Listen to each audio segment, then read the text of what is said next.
kalau kita tanya income-nya, boleh nggak ya? Coba ya. Income-nya kira-kira berapa, Mas? Apakah income dari agen asuransi itu menurut Anda bisa lebih besar dari counter tersebut atau tidak, Mas? Dulu saya tidak yakin. Awal-awal nggak yakin? Tidak yakin. Saya tidak yakin. Mikirnya bullshit ya? Iya, buset. Orang jalan terus aku mau ngalor ngidul ibaratnya ngalor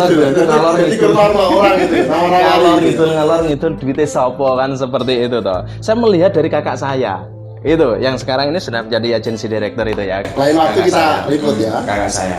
Jadi saya melihatnya ngalor ngidul itu sing dinggo duitnya sopo kan, saya bilang seperti itu. Tapi ternyata usut demi usut setelah saya pelajari sistem dari Prudential itu kayak apa, komisinya berapa. Nah, di situ saya mulai tertarik karena saya itu tipikal orang yang tidak percaya sesuatu yang muhal, yang tidak masuk akal. Betul. Itu. Jadi prinsip saya seperti itu. Jadi makanya kenapa saya harus mempelajari terlebih dahulu sebelum saya bergabung itu. Kemudian kenapa apakah income-nya itu lebih besar dari Prudential? Waktu itu iya, waktu itu belum. Waktu itu masih income saya besar di counter. Karena di tahun saya buka counter itu kan dari tahun 2005, Mas. 2005 loh. Tahun 2005 dan sampai 2014. Ya. Sampai sekarang. Sampai sekarang, iya. Sampai sekarang. Nggak, tapi sekarang autopilot ya, Mas ya. Sudah jalan sendiri. Sudah jalan sendiri. Saya jarang di counter. Jadi semua fokusnya itu, di Prudential ya. Malah, teman-teman. Betul sekali. Saya jarang di counter. Dulu saya itu memang teknisi dan servis HP dan lain-lain. Bisa sendiri, Mas? Iya, dan sekarang sudah saya lepas semuanya, Mas itu. Kemudian di tahun 2010 itu saya juga sudah mulai agak lumayan ya aset untuk yang dari counter itu ya, Mas ya, 2010 karena 2015, 16, 5 tahun itu sudah mulai berkembang. Sudah mulai berkembang dari Jakenan, Pucak Wangi. Saya dapat 3 kecamatan dan counter saya itu salah satu counter terbesar di sini itu. Jadi mulai dari second, kemudian mulai baru itu semuanya ada komplit ya. Kemudian kalau sekarang ini ya, saya di Prudential itu mengumpulkan dapat komisi 1 minggu sama kayak saya di counter itu selama 2 bulan. Sudah.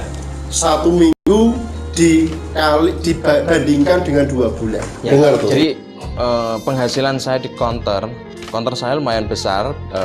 Nanti disimak untuk video toko saya itu ya. Itu ada setelah ini ada videonya. Jadi disitulah untuk saya menjual ada handphone second, handphone baru, pulsa, aksesoris dan lain-lain. Dan itu butuh modal ratusan juta. Betul sekali. Kalah sama income di Prudential yang tanpa modal. Sekarang saya mau tanya lagi, Mas. Banyak orang bilang kalau kita orang biasa, kalau kita bukan orang yang sebelumnya kaya, sebelumnya berpengaruh, katanya nggak bisa di Prudential, nggak bisa sukses di Prudential. Gitu ya. Menurut jenengan bagaimana, Mas? Apakah ada yang jenengan kenal atau agent jenengan yang sebelumnya bukan siapa-siapa tapi di Prudential bisa berhasil tanpa dia sebelumnya orang berpengaruh, Mas? Pembohongan dan pembodohan publik kalau Menurut seperti itu. Iya, betul sekali. Karena apa? Kita di sini sebetulnya tidak butuh yang punya akal intelek itu. Tidak butuh yang saya harus apakah saya bisa sedangkan saya bukan sarjana gitu. Nah, menurut Anda gini teman-teman ya. Sebelum saya jawab pertanyaan yang jenengan, saya itu sering ketemu sama anak-anak muda kaum milenial ya. Saya tanya mereka itu yang masih kuliah sampai saat ini, Mas, Mbak, untuk kamu ya, ini saya mau tanya nih, tujuan kamu kuliah itu sebetulnya apa sih? 95% mereka menjawabnya itu salah semuanya. Apa jawabnya, Mas? Mereka rata-rata menjawabnya itu untuk cari kerja. Cari kerja? Iya, cari kerja. Saya jawab, saya bukan orang kuliah, anak kuliah bukan. Saya bukan sarjana S1, S2, bahkan S3. Tapi saya bisa kerja. Berarti kan tidak menjamin orang yang kuliah, bukan berarti kuliah itu tidak penting. Enggak, saya bukan seperti itu ya. Tapi mereka rata-rata yang namanya kuliah, mereka menjawab itu untuk mencari kerja. Nah, yang benar gimana? Kalau saya diberikan kesempatan waktu itu untuk kuliah, kemungkinan untuk mindset saya akan saya rubah.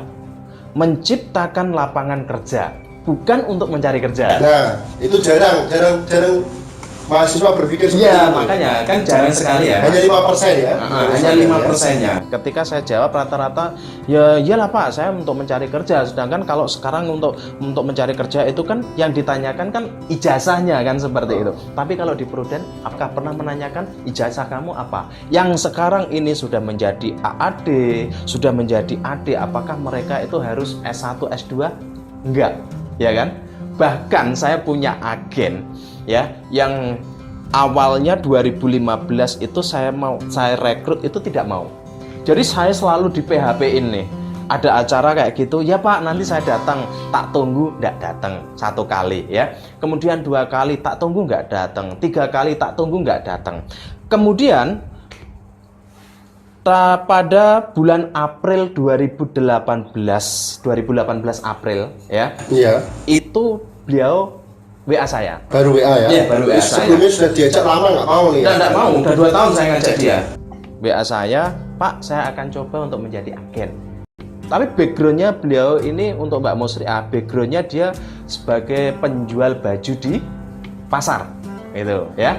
Tepatnya sampai di bulan April 2019 ini. Iya. Berarti kan tepat 1 tahun nih. Iya, sudah. Iya, 1 tahun. Alhamdulillah income-nya sudah hampir 15 juta. Perempuan. 15 juta dalam 1 tahun. Ya, 1 tahun. Dan dia backgroundnya apa sih, Mas? Dia punya usaha toko baju di Pasar Gembong. Berarti Pasar dalam Gembong 1 itu. tahun itu mungkin sudah imbang dengan penghasilan toko bajunya ya, Mas?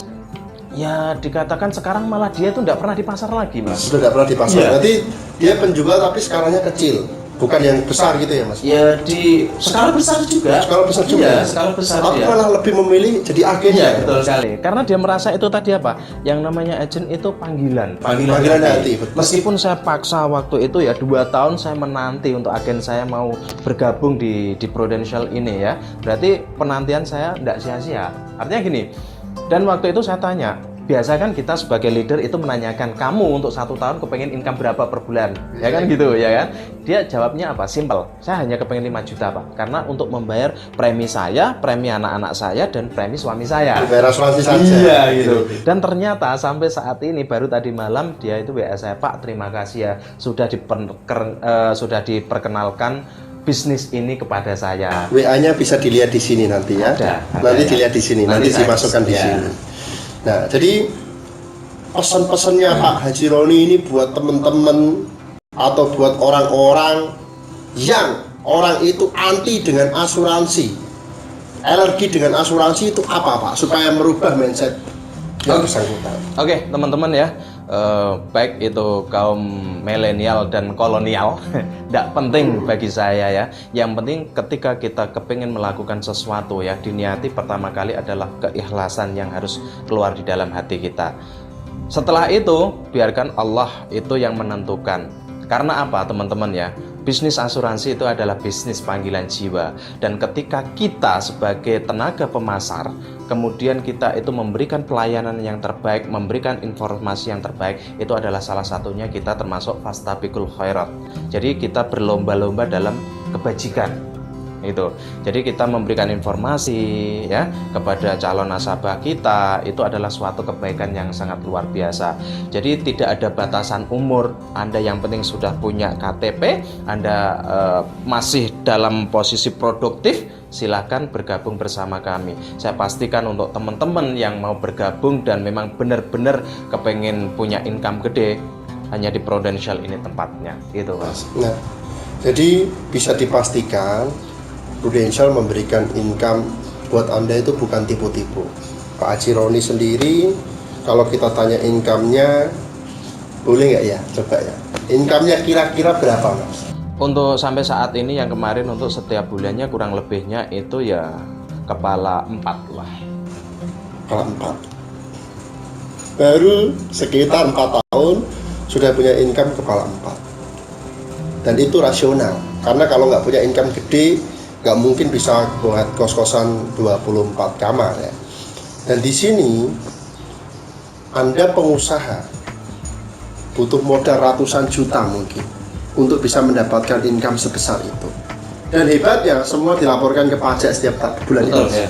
Nanti ini ada nanti saya kasih untuk laporan pajaknya. Laporan pajaknya Ya, nanti bulan dilihat ini di ya. sini ya. Nanti laporan Di bawah pajaknya ini. dilihat di bawah ini. Ya. Nah, jadi buat Anda semua jangan lupa Anda coba bisnis Prudential itu Anda yang paling dengan semua tidak akan mengalami satu resiko yaitu bangkrut karena tanpa modal. Tapi kayaknya ini disambil. Disambil. Kita sambil dulu ya teman-teman ya. Dimakan dulu ya.